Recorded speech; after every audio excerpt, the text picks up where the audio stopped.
जय गणेश दर्शक मित्रों, मैं आचार्य दुर्गा प्रसाद शास्त्री आप सभी का स्वागत करता हूं आपके YouTube चैनल। यहां पर विविध प्रकार के वीडियो बनाते हैं और जो आपके उपयोगी होते हैं, साथ ही में आपके लिए एक टिप्स भी रहती है जो वीडियो के अंत में रहती है। आप भी कमेंट करके कोई भी अपना सवाल हमें पूछ सकते हैं या हमारे फ़ोन नंबर पर आप अपना सवाल पूछ सकते हैं। अगर आपको कोई आवश्यकता है वास्तु रिलेटेड या तो ज्योतिष संबंधी, तो आप निश्चित हमें प्रश्न भी कर सकते हैं और पूछ भी सकते हैं। नीचे फ़ोन नंबर दिया गया है, व्हाट्सएप के माध्यम से आप यह जानकारी प्राप्त कर सकते हैं। चलिए मित्रों, समय को बिगाड़े बिना हम जानते हैं आज का क्या है बच्चा और क्या रहेगा आज का राशिफल, कौन सी रहेगी आज की टिप। शुरुआत हम पहले करेंगे आज के पंचांग से। आज दिनांक 30 अगस्त 2022 और मंगलवार का दिन है। मंगलवार यानी उत्तर दिशा में यात्रा के लिए वर्जित होता है। अगर यात्रा पर जाना अनिवार्य है तो आप जा सकते हैं, लेकिन थोड़ा सा गुड़ खा के यात्रा पे आप जाइए। भाद्रपद की शुक्ल पक्ष की आज त्रीज तिथि है, जिसे हरतालिका त्रीज भी कहा जाता है। हरतालिका व्रत भी रखा जाता है। बहनें आज हरतालिका व्रत अपने पति के आयुष्य के लिए रखती हैं। गुजरात में इसे केवड़ा त्रीज के नाम से भी जाना जाता है। कुछ प्रदेशों में इसे तीजा भी कहा जाता है और व्रत बड़ा कठिन होता है। बहनें इस व्रत को बड़े आदर और सम्मान से करती हैं। नक्षत्र आज हस्त रहेगा, शुभ योग है, वणिजकरण रहेगा और राशि जो है कन्या रहेगी। जो जातक आज जन्मेंगे उनकी नाम राशि कन्या राशि रहेगी। पठाना अक्षरों पे नामकरण किया जाएगा। जो बच्चे आज जन्म लेंगे उनका, जो जातक जन्म ले रहे हैं अथवा जिनका जन्मदिन है, उन सभी को हमारे चैनल के परिवार की तरफ से खूब खूब हार्दिक शुभकामनाएं। मित्रों, हमारा प्रोग्राम जो है इंस्टाग्राम और फेसबुक में भी हम पंचांग अपलोड करते हैं। अगर आप उसे भी फॉलो करेंगे तो ज़्यादा अच्छा रहेगा। चैनल में पहली बार जुड़ रहे हैं, जरा सब्सक्राइब जरूर करिए, लाइक शेयर कमेंट करना बिल्कुल मत भूलिए। तो चलिए हम प्रारंभ करते हैं आज का राशिफल। मेष राशि से प्रारंभ करेंगे। मेष राशि वाले जातकों के लिए सामान्य रूप से दिन अच्छा है, लेकिन पैसों का लेन देन करने का, व्यवहार करने का दिन नहीं है। नौकरी वगैरह में सफलता मिलेगी। व्यापारियों के लिए समय अच्छा है, लेकिन माता का स्वास्थ्य थोड़ा बिगड़ रहा हो ऐसा दिखता है। खास तौर पर पति पत्नी का संबंध अच्छा रहेगा और प्रेमी प्रेमिकाओं का संबंध भी अच्छा रहेगा। संतान को लेकर आप थोड़ा चिंतित जरूर है। उपाय के तौर पर ओम हौम जुगुषा मंत्र का प्रयोग करके दिन की शुरुआत करें, दिन आपका अच्छा रहेगा। चलिए अब हम जानते हैं वृषभ राशि।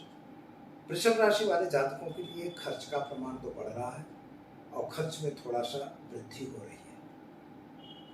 लोगों के बीच में आपके कुछ ऐसी भी बात हो रही है जिन बातों के कारण आपको नुकसान भी हो रहा है। यात्रा प्रवास पे आपको जाना हो सकता है, विदेश यात्रा हो या घरेलू यात्रा, आपको फायदा मिलेगा। जो भी व्यापारी यात्रा आप करने जा रहे हैं उसमें आपको सफलता अवश्य मिलेगी। तो दर्शक मित्रों, आपको उपाय क्या करना होगा, तो आज एक गरीब को भोजन कराकर दिन की शुरुआत करें, अच्छा दिन रहेगा। चलिए अब जानते हैं मिथुन राशि। मिथुन राशि वाले जातकों के लिए जमीन मकान के कुछ प्रश्नों का सॉल्यूशन आ रहा है। विदेश यात्रा वगैरह के कार्यों में आपको सफलता मिलेगी। खर्च का प्रमाण बढ़ रहा है। पैसों का लेन देन अगर कर रहे हैं तो जरा उससे दूर रहिएगा। समय चाहिए उतना अनुकूल तो नहीं है, लेकिन फिर भी आपके परिवार में पति पत्नी के बीच में या तो बच्चों के बीच में जो संबंध बिगड़े थे वे सुधर रहे हैं। उपाय के तौर पर आज पीपल में जल डालकर दिन की शुरुआत करें, आपका दिन बेहतर रहेगा। चलिए अब जानते हैं कर्क राशि। ड ह अक्षरों से जिनका नाम प्रारंभ होता है, आपके ग्रहों की स्थिति सामान्य है। यात्रा वगैरह पे आपको जाना पड़ सकता है। नए व्यक्तियों के साथ आपकी मुलाकात भी हो सकती है, लेकिन अगर लेन देन करना है तो जरा दूर रहिएगा। नए संबंध, प्रेमियों के बीच में भी संबंध बनने के आसार दिखाई दे रहे हैं। क्या करेंगे, तो कोई भी काम आप जल्दबाजी में नहीं करेंगे और जिस पर भी विश्वास कर रहे हैं उसी के साथ आप अपना व्यवहार करें। उपाय के तौर पर एक गरीब को भोजन कराकर दिन की शुरुआत करें, अच्छा दिन रहेगा। चलिए जानते हैं सिंह राशि। मटा अक्षरों से जिनका नाम प्रारंभ होता है, सोर्स ऑफ इनकम आपकी बढ़ती हुई दिखाई देती है। पति पत्नी का संबंध अच्छा दिखाई दे रहा है। नए व्यापार में आप जुड़ रहे हैं, व्यापार में फायदा भी दिखाई देता है। नौकरी करने वालों के लिए प्रमोशन या ट्रांसफर होने की संभावना पूर्ण रूप से दिखाई देती है। अगर आप पारिवारिक की बात हो रही है तो आपके परिवार में आपसी तालमेल जो कम था वह तालमेल फुल हो जाए और अच्छा हो जाए, ऐसा दिखाई दे रहा है। क्या करना होगा? तो आज आपको ओम नमः शिवाय मंत्र का प्रयोग करिए, एक गरीब को भोजन कराइए, दिन की शुरुआत के लिए अच्छा लगेगा। चलिए अब जानते हैं कन्या राशि। आज आपके लिए स्वास्थ्य संबंधी थोड़ी चिंता हो सकती है। जमीन मकान के कुछ प्रश्नों का सॉल्यूशन आज आ जाएगा। पति पत्नी का संबंध अच्छा है। प्रेमी प्रेमिकाओं के बीच का अंतर भी ठीक हो जाएगा। लेकिन अगर कार्य क्षेत्र के लिए आपको बाहर जाना है, विदेश जाना है, तो उस कार्य में थोड़ी सी अड़चन आती हुई दिखाई देती है। विद्यार्थियों के लिए समय सुंदर और अच्छा है। उपाय के तौर पर गाय को घास खिलाकर दिन की शुरुआत करें, अच्छा लगेगा। चलिए अब हम जानते हैं तुला राशि। रताक्षरों से जिनका नाम प्रारंभ होता है उनके लिए आपके ग्रहों के हिसाब से आपकी स्थिति अच्छी दिखाई देती है। सोर्स ऑफ इनकम भी बढ़ रहा है। परिवार में भी जो क्लेश था वह ठीक हो रहा है। माता पिता के बीच का अंतर भी दूर हो रहा है। पति पत्नी का संबंध अच्छा है। प्राप्ति भी दिख रही है। जो कुछ नजदीक में मिलना था वह भी मिल रहा है। सरकार की तरफ से लेना था वह भी प्राप्त होने के चांस दिखाई दे रहे हैं। क्या करना होगा? तो ओम नमः शिवाय मंत्र का प्रयोग करिए, एक गरीब को भोजन कराइए, दिन की शुरुआत के लिए अच्छा लग रहा है। चलिए अब जानते हैं वृश्चिक राशि। न यह अक्षरों से जिनका नाम प्रारंभ होता है आपके ग्रहों की स्थिति सामान्य है। कुछ जल्दबाजी में आप कोई निर्णय लेंगे, उसमें नुकसान होगा। जल्दबाजी में कोई निर्णय लेने की जरूरत नहीं है। खास तौर पर नौकरी वगैरह छोड़ने का जो प्लान है वह बंद कर दीजिए और साथ ही में जहाँ पे आप काम कर रहे हैं भी चालू रखिए। बिजनेस व्यापार में भी सफलता मिलती हुई दिखाई देती है। उपाय के तौर पर गाय को गुड़ खिलाकर दिन की शुरुआत करें, आपका दिन बेहतर रहेगा। चलिए अब जानते हैं धन राशि। भड़ अक्षरों से जिनका नाम प्रारंभ होता है आपके ग्रहों की स्थिति के हिसाब से समय बढ़िया है। कुछ जल्दबाजी में किया गया निर्णय गलत हो सकता है। नए लोगों की मुलाकात आपको हो सकती है। अगर कुछ गलत कर रहे हैं तो जरा सावधान रहें। किसी भी व्यक्ति से कोई गलत काम न करना है और न करवाना है। लालच में आके कोई गलत जगह में भी नहीं जाना है। आज ऐसा कोई मित्र या ऐसा कोई यार मिलेगा जो आपको इस तरह से किसी अलग लाइन में डाइवर्ट करेगा, तो सावधान रहना है। दस्तावेजी सिग्नेचर वगैरह करने से भी बचना है। उपाय के तौर पर गाय को चने की दाल को रोटी खिलाकर दिन की शुरुआत करें, आपका दिन बेहतर रहेगा। चलिए हम जानते हैं मकर राशि। खजा अक्षरों से जिनका नाम प्रारंभ होता है आपके ग्रहों की स्थिति सामान्य है। नए कामों में आप जुड़ सकते हैं। नए कामों का विकास भी हो सकता है। साथ ही में विद्यार्थियों के लिए समय अच्छा है। जो लोग पढ़ रहे हैं अपने अभ्यास में लगे रहेंगे। और एक बात दूसरी है कि व्यापार वगैरह में आपको सफलता मिलेगी। पति पत्नी का संबंध भी अच्छा रहेगा और जल्दबाजी में कोई भी गलत निर्णय नहीं लेना है, यह आपको ध्यान देना है। क्या करेंगे आप? तो आज आप ओम हम जुप्सा मंत्र का प्रयोग करके दिन की शुरुआत करें और एक गरीब को भोजन जरूर कराएं। चलिए शुरू करते हैं, जानते हैं कुंभ राशि। गशश अक्षरों से जिनका नाम प्रारंभ होता है उनके लिए आपके ग्रहों की स्थिति सामान्य है। ग्रहों के हिसाब से अगर देखा जाए तो इनकम की दृष्टि भी अच्छी है। जमीन मकान के कुछ प्रश्नों के सॉल्यूशन हो रहे हैं। जो लोग व्यापारी हैं उनके लिए भी सवाल अच्छा है। जो नौकरी कर रहे हैं तो आप अपने नौकरी पर विशेष ध्यान दीजिए क्योंकि समय बहुत अच्छा नहीं है। कुटुंब के साथ का मतांतर जो है वह दूर हो जाएगा और आपके कुछ नायाब काम भी हो सकते हैं। संतान संबंधी चिंताएं दूर होंगी। उपाय के तौर पर आज आपको गाय को घास खिलाकर दिन की शुरुआत करें, आपका दिन बेहतर रहेगा। चलिए जानते हैं मीन राशि।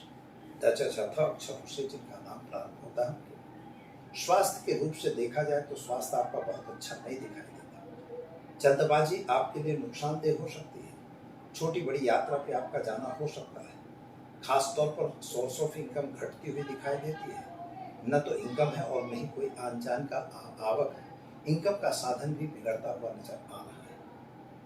पत्नी और संतान के साथ में मतांतर दिखाई देता है, लेकिन संतान के कैरियर को लेकर आप थोड़ा चिंतित दिखाई दे रहे हैं। क्या करना होगा?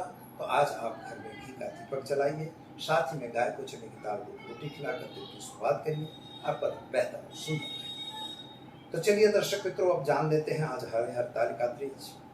यह पति पत्नी, पति के आयुष्य के लिए पत्नियां और अच्छे पति प्राप्त करने के लिए लड़कियां कन्याएं व्रत किया करती। यह व्रत जो है माता पार्वती ने एक हरितिका नाम की उनकी दासी के कारण अपने घर से भागकर और भगवान शिव का पार्थिव पूजन करके और उन्होंने यह प्रयोग किया था। ऐसा काम करने के बाद ही भगवान शिव उन पर प्रसन्न हुए। केवड़ा नाम का फूल उन पर माता पार्वती ने चढ़ाया, जिसमें नारद जी ने भगवान शिव की प्रतिष्ठा करवाई थी। उस समय भगवान शिव क्रोधित होकर जागे, लेकिन कन्याओं को देख के वो ठंडे हुए और उन्होंने जान लिया कि अनजाने में इन्होंने केवड़ा का फूल चढ़ाया है। उस दिन भगवान शिव ने केवड़ा को एक दिन के लिए आशीर्वाद दिया कि तुम आज के दिन हमारे पर चढ़ सकते हो, अगर चढ़ोगे तो उसमें हमें कोई इतराज नहीं होगा, बाकी वर्ष में कभी भी केवड़ा नहीं चढ़ता है। तो दर्शक मित्रों, यह तो भगवान शिव की कृपा थी और माता पार्वती भगवान शिव को प्राप्त हुई, शिव भगवान माता पार्वती को अन्नपूर्णा को प्राप्त हुई। लेकिन यहाँ पर एक बात हमको समझना है कि यह जो व्रत होता है तो इसमें लोग खाते नहीं हैं, पानी तक नहीं पिया जाता और जिससे जितना हो सकता है उतना कष्ट अपने शरीर को देते हैं। यद्यप कहा हुआ है कि निराहारस्य देह विषया विनिर्वर्तन्ते निराहारस्य देह, निराहार होने से आपके शरीर में विषय वर्तित होते रहते हैं, इसलिए आपके विषय को कंट्रोल में आता है। और भगवान शिव का पार्थिव पूजन का आज के दिन में रिवाज होता है। गणपति पूजन होता है, पार्थिव शिवलिंग पूजन होता है और इसके बाद माता पार्वती का पूजन होता है। माता पार्वती को श्रृंगार वगैरह दिया जाता है। तो यह तो उसका प्रभाव है। तो दर्शक मित्रों, इसमें एक उपाय हम बता रहे हैं। अगर कोई कन्या का शादी नहीं हो रही है तो आप 108 बिल्व पत्र ले लीजिए, उन पर ओम क्लीम नमः शिवाय लिखिए और लिखने के बाद जाके भगवान शिव का पार्थिव शिव का जहाँ पूजन होता है आप भी पूजन करके उस पर ये चढ़ा दीजिए और वही श्रृंगार जो है अपनी माता यानी पार्वती को अर्पण कर दीजिए। निश्चित आपकी शादी का व्यवहार और शादी की व्यवस्था भगवती अंबिका कर देगी।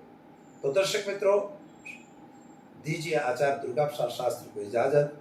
चैनल को सब्सक्राइब करिए, लाइक करिए, शेयर और कमेंट जरूर करिए। नमस्कार।